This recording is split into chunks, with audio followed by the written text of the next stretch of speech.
Greetings. Welcome to episode 5 of I Hate Mondays, a true crimes podcast. I am Michael and I'm joined with Anne-Marie.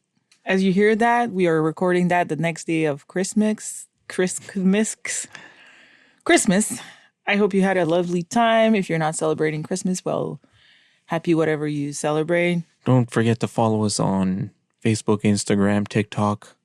All our links are in the description on whatever platform you're listening to us on. It's a tree link. So yes. It's a link tree. Yes, link tree. Tree link. Also, we want to thank everyone who listened to the previous episode. We're really happy to know you're there listening. Yes, thank you for all your support. So Okay. Let's begin to hear Anne-Marie's amazing story. Yeah, well, I'm taking you back yesterday. Well, technically 2 days ago, as my episode happened on December 24th. Okay, so my sources for this episode is Wikipedia, YouTube, Fox News, Murderpedia, which is like Wikipedia but for murder. I don't know if you knew about that. Ooh. Yeah. Blogs.discovery.com, Huffington Post, and the podcast Love, Marry, Kill. Are you ready? I'm ready to be wowed. December 24th, 2008. Santa enters a house and kills 9 people. Just a random guy in a Santa suit? I don't know. Let's see. Let's talk about the Covina Massacre. So let's go back in time. Bruce Jeffrey Pardo was born in the San Fernando Valley in 1963. He studied computer science. At 24 years old, he became a software engineer at a research facility founded by NASA. He hacked the work computer to gain access to some sensitive data, like employees' records and tax records. He met Delia at work, and they both fell in love. They got engaged and were supposed to get married in June, and they planned their honeymoon in Tahiti. Tahiti? Yeah. On the day of their wedding, he left Delia at the altar, and instead, he withdrew $3,000 from her account and went to Palm Springs for a vacation on his own. Okay. Great. Isn't that lovely? Later, he was living with another girlfriend, Elena Lucano, with whom he had a 13-month-old called Matthew. Hello, Matthew. Elena went out one time, and when she came back home, she found Pardo holding Matthew while crying. Matthew fell in the pool while Pardo was watching TV. He fell in the pool? That's so sad. They brought him to the emergency, and he survived. But the lack of oxygen caused brain damage as well as paraplegia. Pardo was such in shock, I guess, that he left his family and never saw Matthew again. That being said, he still declared him as a dependent on his taxes. Now, I don't really know how it works in the States, but he declared it, I guess, to get some money for Matthew's medical bills, which came up to $340,000. So Elena, Matthew's mother, sued him and received just a little part of the medical bills amount. After that, Pardo meets Silvia Ortega in 2004. They were introduced by a coworker and her sister-in-law. Silvia was a mother of 3 children and was divorced from a previous marriage. They got married in January 2006. They bought a house in Montrose in California for $565,000. Pardo had a Hummer, a Cadillac, an Escalade, and a boat. Pardo was making $122,000 a year as an electrical engineer. They also had an Akita dog named Saki. A what dog? Akita? What is this? A Japanese type of dog? Yeah, you know the one that attacked our dog? Okay. Yeah. That being said, I don't know if Saki was a bad dog. Probably was a good dog. Who knows? After they got married, Pardo changed and told Silvia he would not support her nor her 3 kids. He also started being rude and mean to his family. That being said, the family went to church and he would volunteer to be an usher. Now, for those who, like me, only thinks of usher, the singer, when you hear that word. An usher in a church is actually someone in charge of seating guests and maintaining the order and security of service. It's a volunteer type of work. Pardo's mother told Sylvia about Matthew, as Pardo had never mentioned it to Sylvia. The whole thing didn't sit well with Sylvia, and so she decided to get divorced. One day, when no one was home, Pardo threw all of her and her kids' belongings on the street. In June 2008, Pardo was ordered by the divorce court to pay $1,785 a month as a spousal support to Sylvia. Pardo told a friend that she was, and I quote, taking him to the cleaners. Did you ever heard that expression? Yeah, it just pretty much means that she is trying to take all his money and all his possessions. So he's like kind of left with nothing. The first payment bounced, but he never tried to pay again, apparently. Interesting. Mm-hmm. In July of 2008, Pardo was fired from his job as an electrical engineer at ITT Electronic System Radar. That's the name of the company, for billing false hours. And another source also said that he started billing clients for work he did not do. Because of this, he couldn't receive employee benefits. Now, I'm unsure how it works in the States, but when you lose your job, but here in Quebec, you get some chômage, which is an unemployment insurance. But I think that's Canada. Yeah, well, it's just that here in Quebec it's called chômage, but yeah, unemployment insurance I think is Canada-wide. But I don't know about the States, nor in California. Right. At this time, he had $31,000 in debt. $31,000 in debt? Yeah. Wow. Yeah. Not going super well, money-wise. Okay, so fast forward to August 2008. Pardo gets a tailored Santa suit from a costume shop. He had to get it tailored because he's 6'4" and 175 pounds. So like the common Santa suit you can get at the store doesn't fit him. Wow. Interesting. Right? He told the shop it was for a Christmas kids party. What a good lie. Yeah, it's for a party, but... Wink, wink. In California, you can only buy a gun per month. So he bought one per month until he had 5 semi-automatic handguns. What? Yeah. He also went to get ammunition in Iowa as he was reaching the maximum permitted in California.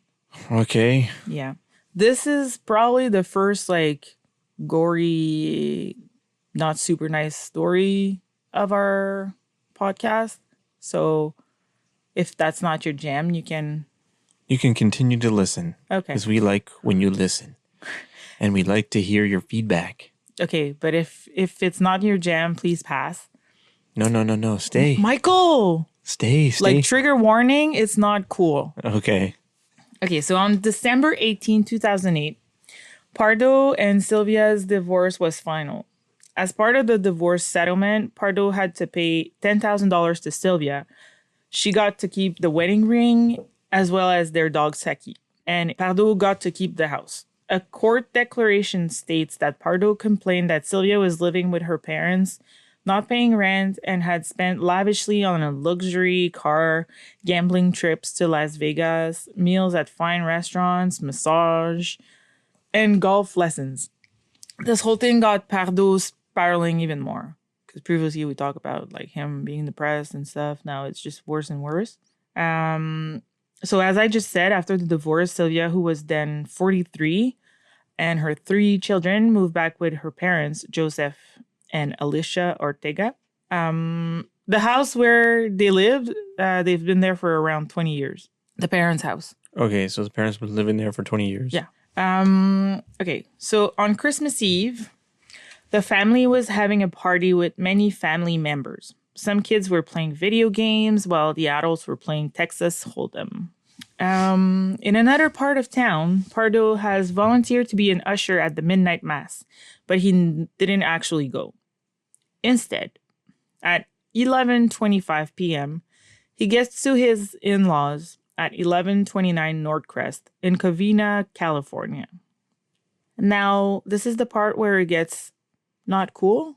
So if you want to skip the few minutes, you're allowed to. Don't worry. He knocks on the door while wheeling a wrapped package.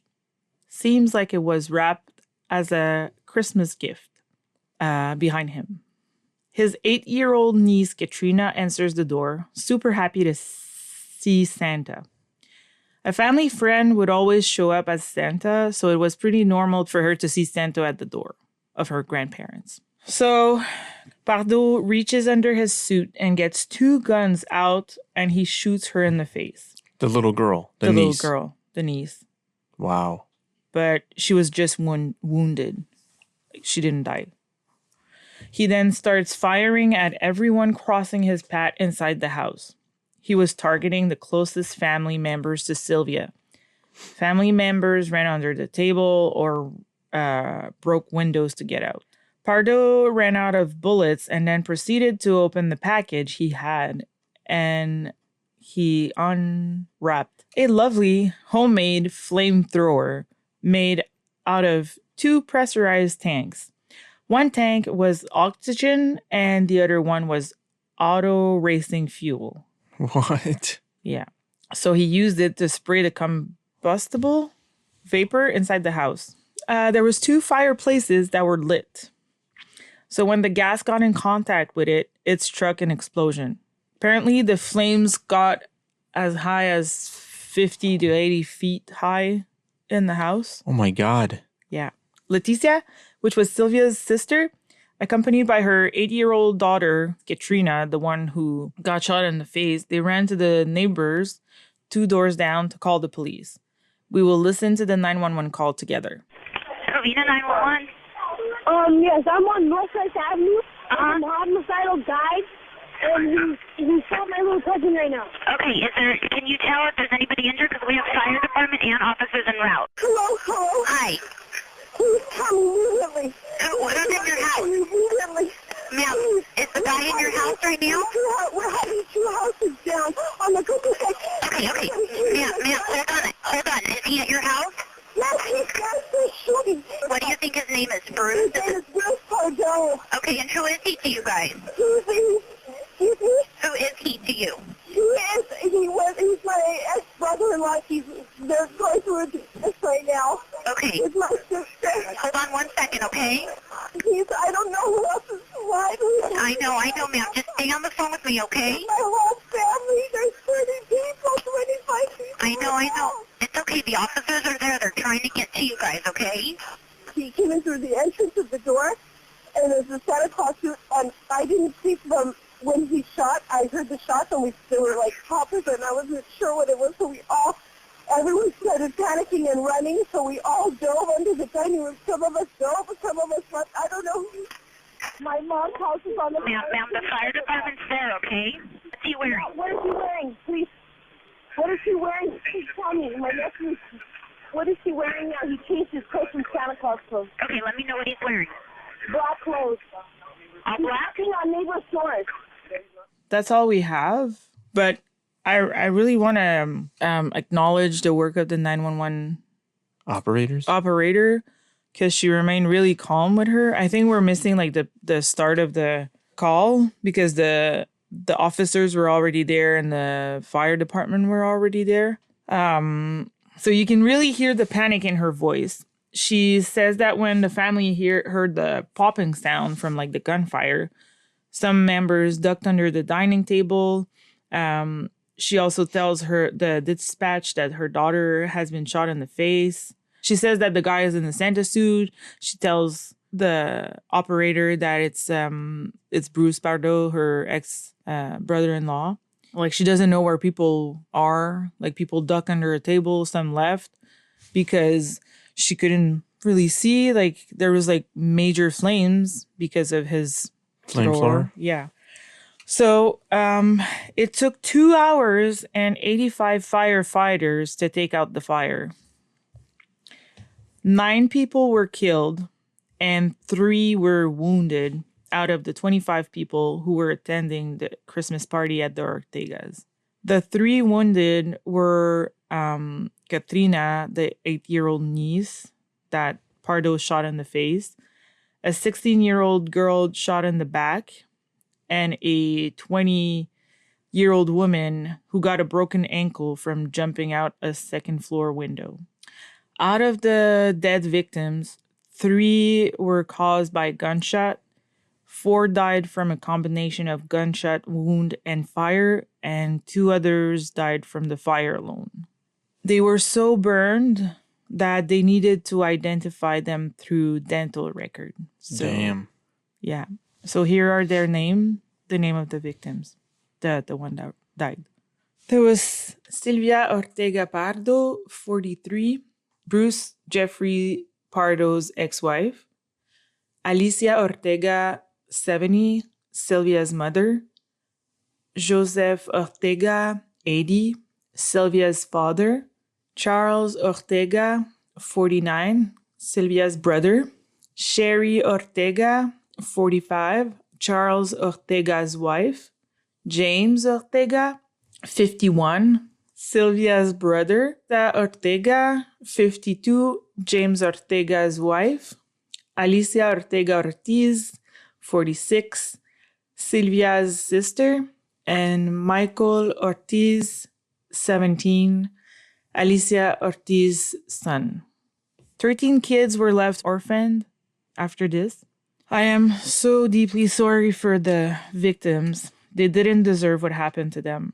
Seriously, how horrible it must have been for this to happen on Christmas Eve. So what happened to the killer?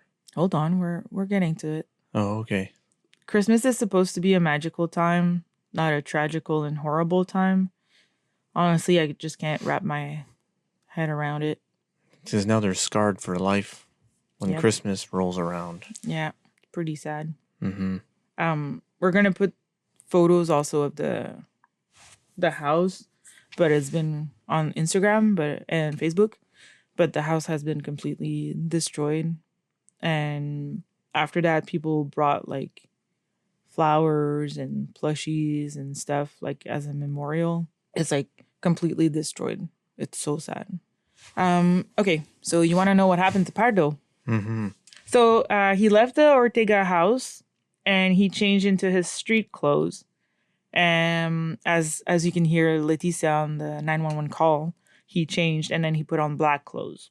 He left the Santa suit in the car. Pardo had 3rd-degree burns, most likely from the flamethrower. He drove to his brother's house in Silmar, which is about 48 kilometers away, 30 miles for our USA listeners, where he shot himself in the mouth after killing all these people. So he went to his brother's house to kill himself. His autopsy reveals the entrance of the bullet is the mouth and exit at the top of his head. So as the autopsy says, I quote, "This gunshot wound is a fatal wound inflicted during life. The gunshot wound entrance is a contact wound. The wound is self-inflicted." Was the brother at home? Nope. So he was just alone at the brother's house? Yep. So is it possible that the pain from the fire-inflicted wounds were too big for him and he decided to take his own life? Or maybe he had regrets. But I mean, he had so much time to plan for this whole thing. I wonder how much regret he could have actually had. Because he was planning since the summer and we're in December. How much time did you have for backing up of this silly plan, you know? Yeah, he could have backed out at any time. Exactly. Because he rented a Dodge Caliber. It was found a block away from his brother's house. Pardo has booby-trapped the car with explosive. So if someone was to move the Santa suit laying in there, it would detonate the car with black powder. Did the bomb squad show up or like what was the procedure? Like how did they know? Yep. Exactly my next sentence. Okay. The bomb squad was brought to the scene and they fired an incendiary device into it, which destroyed and burned it. Oh. So the whole car burned down. Just in case there was an actual bomb. So nobody was But how hurt. did they know that there was a bomb? That's a good question. I don't know how we know. But I guess they just didn't just assume the worst. Okay. Yo, I don't know. I didn't find that. Oh, you didn't find it? Okay. No. Let us know if you do know. Okay. They also found a second rental car, a gray 1999 Toyota RAV4. There was no explosives in this one, but there was a gas can, 2 computers, and a map of Mexico. This car was near Glendale, where his ex-wife's attorney lived. So he could have also been a target, and he could have been the next target. Pardo was found with $17,000 in cash, wrapped in a saran wrap inside a girdle on his legs. A girdle? Yeah. Like it's a waistband, or like in French we say une gaine, for those who listen to me in French and have no idea what I'm saying. Don't listen to me in French, but speak French and don't know what a girdle is. Okay. He also had an Air Canada ticket, which got the authorities thinking that maybe he was going to go to Canada to escape. But it was actually a plane ticket from Los Angeles to Moline, Illinois, with a layover in Minnesota. He has a high school friend over there, which he called to tell him he was planning to visit. That being said, we don't know if he was actually intending on going there or if he was just trying to trick the investigators. Last time he visited that friend was on October 2008, so just 2 months before the tragedy. Okay. At Pardo's house, which was located in Montrose, police found 5 empty boxes of semi-automatic handguns, 2 shotguns, and a container for auto racing fuel, aka high-octane fuel tank gasoline. Interesting fact, he had decorated his house for Christmas. Like, there's lights outside and stuff. Okay. There's nothing inside? What do you... Christmas stuff? Yeah. I don't know. Okay. But I saw a photo of the house decorated for Christmas outside. Maybe he was just trying to blend in with the neighbors? Maybe. Also, apparently, he had also planned to kill his own mother as she took Sylvia's side by revealing the existence of his son Matthew to her. Before all of this, Pardo had no criminal record and no history of violence. I'm wondering if the revealing of the kid is what triggered him. I have a feeling, yes. And, I mean, I don't know how he felt about that kid, but clearly he was, like, in shame or something about that kid because he left them, the family. Right. After the tragedy, the mayor, Kevin Stapleton, asked the residents to keep the privacy of the remaining family members. He said, "I know people want to go by and see the location, but keep in mind that people live there and we need to get them some return to normalcy." Pamphlets and referrals were also distributed amongst the neighborhood for those who were confused and traumatized by the events. A psychiatrist and volunteer trauma therapist, David Singer, helped parents on how to help their kids who were most likely left traumatized by Santa Claus doing such a horrible thing. Singer said, and I quote, "He was so full of hate that he had to disguise his hate by dressing up as someone full of love, Santa Claus." And that, my friends, is the story of the Covina Massacre. That was pretty good. I like this story. Like, not in a twisted way, but yeah. Yeah. It didn't end well, but it's a good story. If that makes sense. Yeah, when I started digging into that story, because I've never heard of it. Yeah, neither have I. Yeah, and I listen to a lot of true crime, so I'm surprised I'd never heard of it. I was just like in shock. Like, what a terrible, twisted thing to do to show up on Christmas Eve. Like, seriously, how much do you hate those people? Mm-hmm. That's like not that I'm saying that you should kill on another day, but like at least choose a day that's not freaking Christmas. Like, so bad. Maybe he just knew that everyone would get together and that was like the perfect time. I guess so. Whereas if it's not Christmas, what other day? The thing is that since he killed himself, we'll never know exactly what went through his head. Like, we'll never know. He could have done Thanksgiving. Why? It's another day that everyone's together. Yeah. Why Christmas? I don't know. Why not Thanksgiving? It's bad. One or the other is bad. He could have dressed as a pilgrim instead of Santa. Okay, there, Michael. Okay. Okay. Well, as this episode air, we're December 30th. So we wish you all a happy new year. We hope the jump from 2024 and 2025 is good for you. Wish you a lot of health and love and more Happiness. Yeah, so have a lovely rest of your holidays and We'll see you in 2025. talk to you in 2025. Don't forget to like and subscribe, share it to your friends and family. Leave us a review, please. Yeah, please. That will really help get us higher in the ranking. Don't forget to follow us on Instagram, TikTok, and Facebook. It's I Hate Mondays podcast for everything. Thank you for listening. Okay. Take care. Goodbye. Bye.